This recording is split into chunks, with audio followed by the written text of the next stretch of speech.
لبيك اللهم لبيك لبيك لا شريك لك لبيك. Halos lahat ng mga Muslim sa buong mundo ay alam ang syudad ng Madina.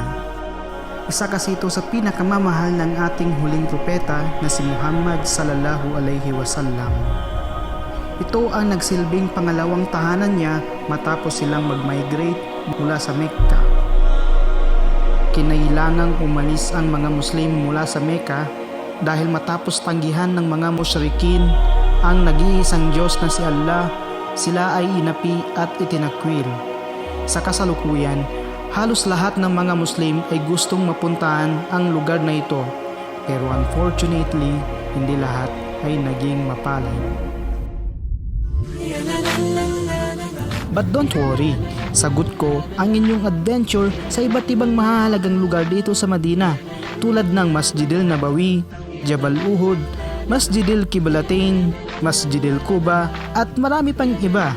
Kaya pa-like at pa-subscribe na din sa aking YouTube channel, mga kapatid.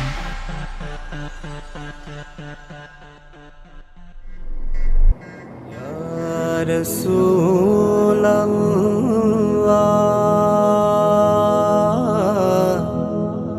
Ya Rasulullah.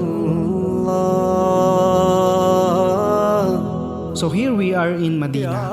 Hindi ko alam kung ako lang ba ang nakakaramdam, pero alam niyo ba na sa tuwing pumapasok ako sa syudad na ito ay nakakaramdam ako ng kapayapaan sa aking puso at positibong bagay lamang ang aking mga naiisip. Matapos makapagpahinga ng konti, agad kaming pumunta sa masjid ng propeta na Masjidil Nabawi dahil mas maaga, mas maganda upang makapili ka ng magandang pwesto. Marami-rami din kasi ang mga tao na iyong makakasabay na halos lahat ay galing pa sa iba't ibang bansa. At kung suswertehin ka, baka makatabi mo pa ang imam sa moske. Dumating tayo dito na nagsala ng tahiyat al-masjid kanina. So meron ka ng 1,000 inshallah. Nagsala ka ng salat al-Jum'ah, meron ka another 1,000. Nagsala ka ng sunnah, another 1,000 silang lahat. 1,000. Plus gusto mo pang dagdagan ng isa pang sunnah, 4,000. Sapagkat merong dalawang sunnah after ng Jum'ah. Dalawang sunnah, ibig sabihin apat na raka'a lahat, dalawa. At yan ay nakasaad sa hadith ni Prophet Muhammad sallallahu alaihi wasallam.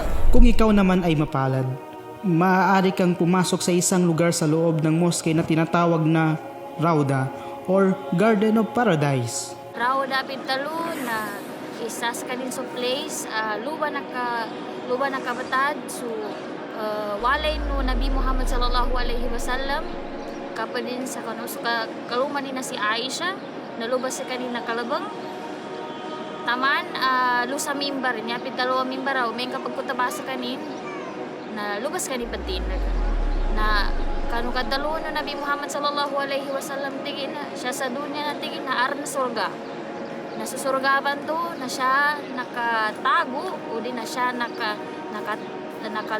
nakatago nakatimpo siya sa kanukuana sa walay ni na bituin na walay ni na ando tamalo sa mimbar so pagkutabanin lang. Ayon sa mga ulama, ang area na ito ay galing mismo sa paraiso at ito ay ibabalik sa paraiso sa huling araw.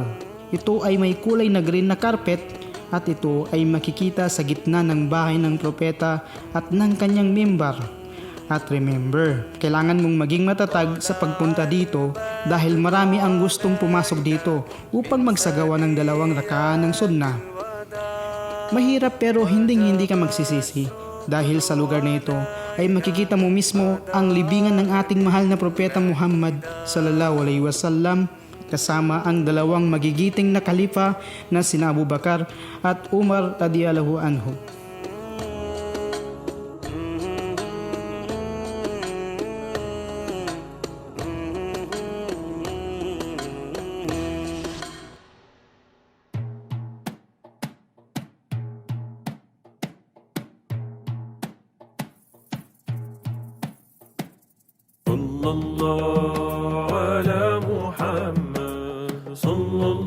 Bago kayo umakyat sa bundok ng Jabal Uhud, tayo muna ay pupunta sa Masjidil Quba dahil ang lugar na ito ay hindi lang makasaysayan, kundi ito ay mahalaga rin. The Almighty, He chose Muhammad Al-Mustafa, He is We Muhammad. are here right now standing in beside Masjid Al-Quba, the first mosque of Islam, where one prayer is equivalent to one umrah. Sallallahu ala Muhammad, sallallahu alayhi wa sallam, sallallahu ala Muhammad, sallallahu alayhi wa sallam. The Almighty. Ito ang pinakaunang moske na itinayo ng propeta dahil bago pa sila dumiretso sa Masjidil Nabawi, sila muna ay nag-stay sa lugar na ito at nagsagawa ng sala. Muhammad, we are His servants, we must love Muhammad. Sallallahu ala Muhammad, sallallahu alayhi wa sallam. Ang sunod na aming pinuntahan ay ang Jabal Uhud. Isa kasi ito sa mahalagang lugar sa kasaysayan ng Islam. Dito kasi ginanap ang Battle of Uhud ay kinamatay ng mahal na angkel ni Propeta Muhammad sallallahu alaihi wasallam na si Hamza radhiyallahu anhu. At dito rin natikman ng mga Muslim ang mapait na pagkatalo matapos suwayin ng ibang mga sahaba ang utos ng Propeta Muhammad dahil sa makamundong bagay. Sa lugar na ito ay makikita mo ang libingan nila Hamza kung saan siya mismo napatay. Maaari mo ding maakyat ang bundok ng Jabal Ruma sa harap ng Jabal Uhud na siya mismong tinayuan ng mga archers ng Propeta Muhammad noong ginanap ang Battle of Uhud.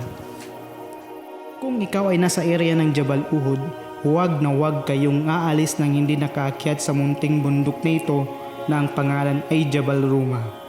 Dahil kapag nasa itaas na kayo, makikita mo kung gaano kalawak ang lugar na pinangyarihan ng Battle of Uhud. Sa ngayon, makikita mo ang libingan nila Hamza radhiyallahu anhu, isang malaking moske, mga tindahan ng mga souvenirs at mga dates, at higit sa lahat ay ang bundok mismo ng Jabal Uhud.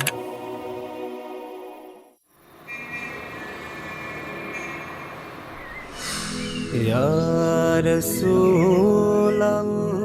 Panahon na para pumunta naman tayo sa ating sunod na spot, ang Masjidil Qiblatain. Ang moske na ito ay makasaysayan din dahil ito ay may dalawang kibla at ito ang ibig sabihin ng Qiblatain.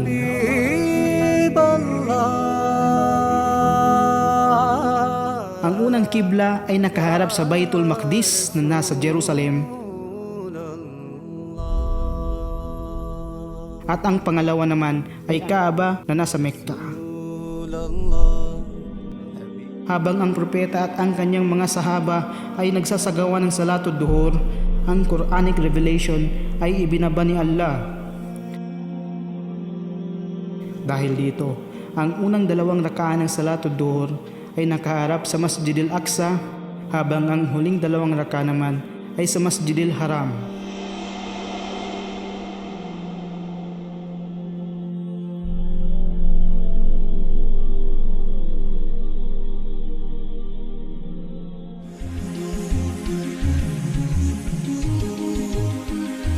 Kung sakaling nais mong maghanap ng mga mabibiling memorabilia o souvenirs, ang lungsod na ito ay may maraming tindahan na nakapalibot sa mga nasabing moske.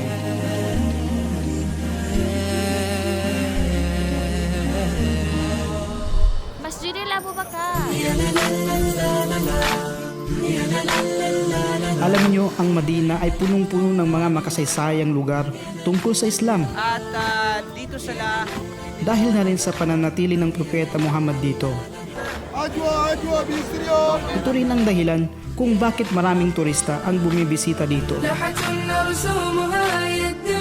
ay sa mga fans ko siya. Ingat lang kayo dyan. Sana ang video na ito ay magsilbing inspirasyon at gabay upang inyong makita ang syudad ng ating propeta na sa mahabang panahon ay napanatili pa din ang kahalagaan nito sa bawat Muslim sa kabila ng mga makabagong pamumuhay ng mga tao. Ito ang nagsilbing saksi na ang ating relihiyon at ang ating propeta ay isang tunay na sugo ni Allah at ang Allah ay ang tunay na tagapaglikha. Sa bandang huli, huwag niyo sanang kalimutang i-like ang video na ito at mag-subscribe na din kayo kapatid dahil sa susunod ay ating ipapakita ang museum ng Quran at ang bahay ng propeta sallallahu alaihi wasallam.